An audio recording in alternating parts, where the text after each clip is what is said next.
Un cordial saludo, amigos. Bienvenidos a la 9ª entrega de Tribuna Constitucional. El día de hoy hablaremos sobre el control concentrado de constitucionalidad.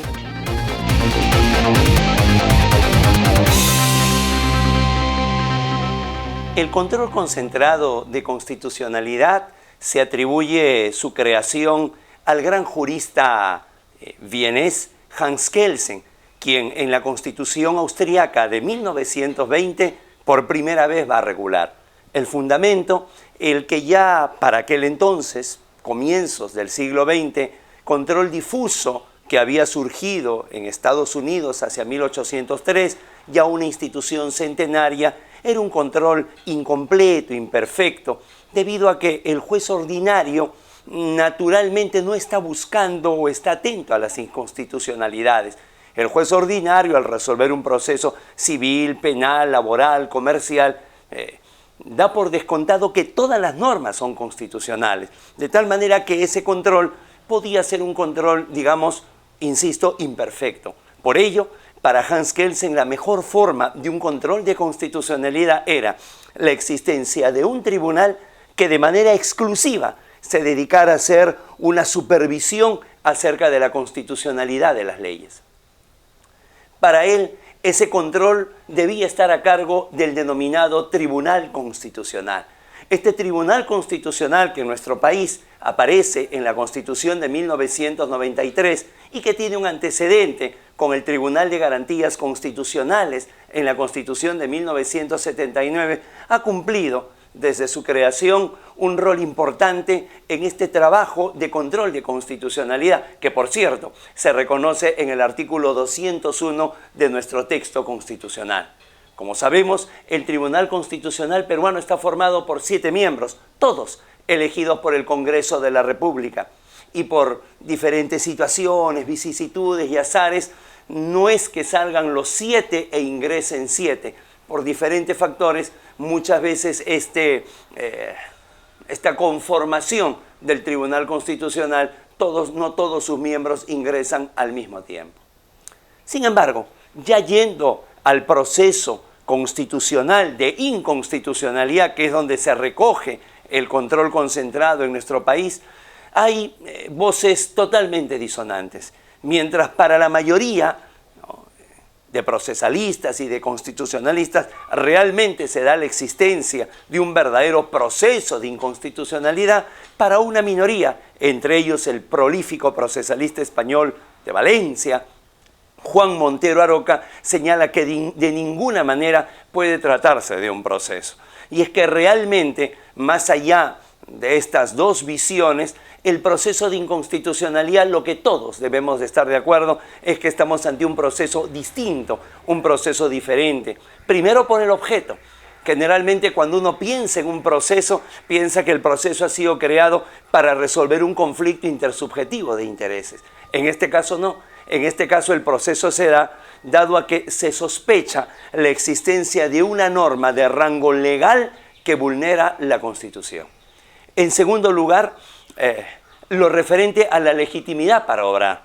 La legitimidad para obrar es una legitimidad para obrar extraordinaria, tanto la activa como la pasiva. Así, solamente la Constitución señala de manera taxativa que 7 son los titulares para poder presentar una demanda de inconstitucionalidad: el presidente de la República, el fiscal de la Nación, el defensor del pueblo, el 25% del número legal de congresistas, 5.000 ciudadanos con firmas debidamente verificadas, los alcaldes y los gobernadores en materias que sean atinentes a este ámbito, y además con la aprobación de su consejo respectivo, y por último los colegios profesionales en materia de su especialidad. Pero a lo mejor lo que hace que el proceso de inconstitucionalidad sea un proceso distinto, atípico a la idea que generalmente tenemos de proceso, sea lo referente a sus sentencias. La sentencia en un proceso de inconstitucionalidad, cuando es una sentencia fundada, es decir, determina la inconstitucionalidad de una norma, siempre es una sentencia de efectos erga omnes. Es una sentencia que tiene fuerza de ley. Es una sentencia que determina la inconstitucionalidad de una norma y al día siguiente de su publicación, sea por el Tribunal Constitucional o por el Diario El Peruano, la norma queda expulsada del ordenamiento jurídico.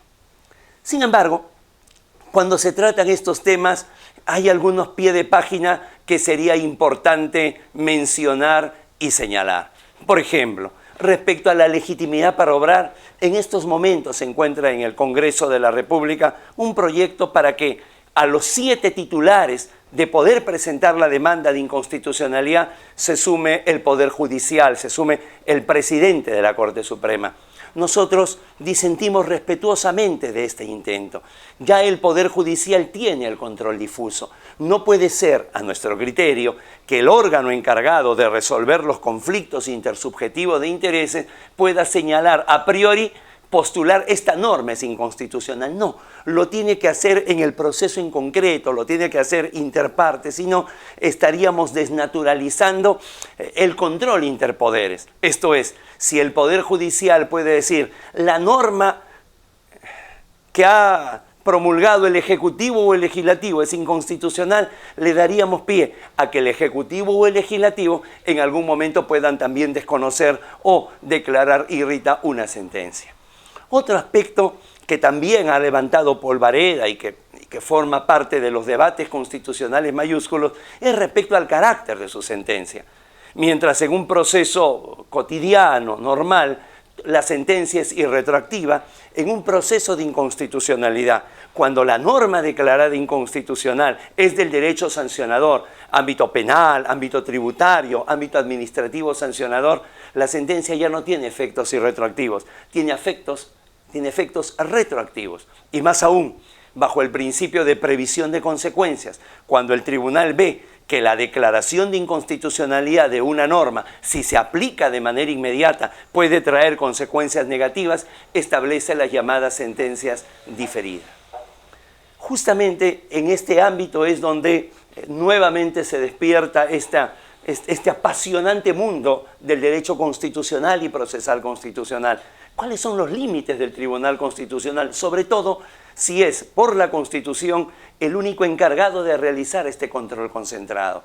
Hay sentencias de inconstitucionalidad en la cual el tribunal, a punta de interpretación, ha logrado salvar una norma. Hasta allí, nuestro aplauso y nuestro reconocimiento. No es sano que en algún ordenamiento jurídico las normas estén siendo expulsadas de manera continua. No, lo que sí es fundamental e importante es el ponerle la lupa a otro tipo de sentencias que son las llamadas sentencias normativas o manipulativas, donde el Tribunal Constitucional, al advertir la inconstitucionalidad, no es que expulse la norma del ordenamiento jurídico, a veces le adiciona algún párrafo, alguna letra, a veces le quita, a veces hace ambas cosas, y en ese sentido ya estamos ante una nueva norma. ¿Está el Tribunal Constitucional legitimado para poder hacer eso? ¿Se puede legislar mediante una sentencia? ¿No sería más sano que, advertida la inconstitucionalidad, se dé un plazo al Congreso, un plazo perentorio, para que el Congreso pueda realizarla? Son una serie definitivamente de preguntas que hasta ahora no tienen una única respuesta, pero que, repito, pertenece a este mundo de pensar y repensar el derecho. Por último, el proceso de inconstitucionalidad que determina, insisto, como su nombre lo sugiere, que la norma sea declarada inconstitucional. Esta inconstitucionalidad puede ser formal o de fondo. Formal cuando la inconstitucionalidad, cuando el vicio se ha producido en el procedimiento de creación de la norma. Digamos, una ley orgánica sin que tenga la mayoría calificada del número legal de congresistas para su aprobación. O una inconstitucionalidad de fondo. Esto es, el procedimiento ha sido impecable, pero el contenido de la norma, el alma de la norma, ahí es donde resulta viciada. También hay algunos que sostienen que esta inconstitucionalidad puede ser parcial o total. Generalmente es parcial. Es muy difícil encontrar que toda una norma pueda ser viciada, irrita. Generalmente se da en un pequeño contenido.